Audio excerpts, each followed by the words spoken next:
சீரியல்களின் full எபிசோடுகளை Sun டிவியில் ஒளிபரப்பான உடனே எக்ஸ்க்ளூசிவாக சன் நெக்ஸ்டில் மட்டும் ஃப்ரீயா பாருங்கள். பள்ளி அந்த தேவியை இங்கிருந்து துரத்தி விட முடியலன்னு தானே என் பொண்ணை வேறொரு பையனுக்கு கட்டி வைக்க சொன்னேன்.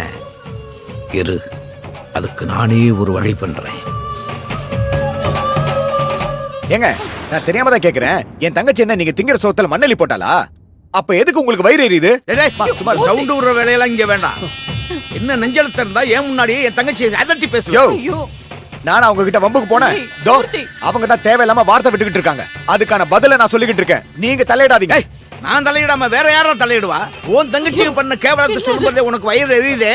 அதே மாதிரி என் தங்கச்சி பையனோட வாழ்க்கையை காப்பாத்த துடிக்கும் போது எனக்கு வயிறு எரியுதா? சும்மா இருங்கண்ணே. இவன் கத்துறான்னு சொல்லிட்டு நான் என்ன பயந்துருவேனா? அதுக்கெல்லாம் அசரவன் நான் இல்ல. இப்ப என்ன, உன் தங்கச்சிக்கே நிச்சயதார்த்தம் வச்சிருக்கேன், அவ்வளவுதானே? அவ யார் குடியோ கெடுத்துட்டு போட்டோம். அந்த பாவத்தை நான் ஏன் சுமக்கணும்? சம்பந்தியமா என்ன பேசுறீங்க?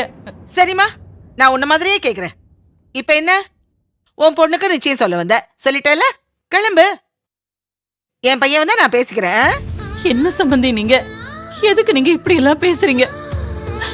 எப்பதான் குறைய உங்களோட இந்த வன்மம்? நீங்க என்ன காயப்படுத்தினத நான் ஒன்னும் பெருசா எடுத்துக்க மாட்டேன். உங்க அண்ணனுக்கு கொடுத்த வாக்க நீங்க மீறிட்டீங்களேன்ற கவலை உங்களுக்கு இருக்கு. அது எனக்கு புரியுது. அந்த ஆத்திரத்துலதான் நீங்க இப்படி பேசுறீங்க. இதெல்லாம் ஒரு நாள் மாறும் சம்பந்தி. நீங்க மனசு மாறி எங்க எல்லாரையும் நீங்க ஏத்துக்கணும்.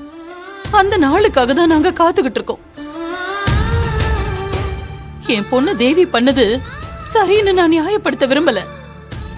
ஆனா மன்னிச்சு நீங்க அவளை ஏத்துக்கலாம்ல.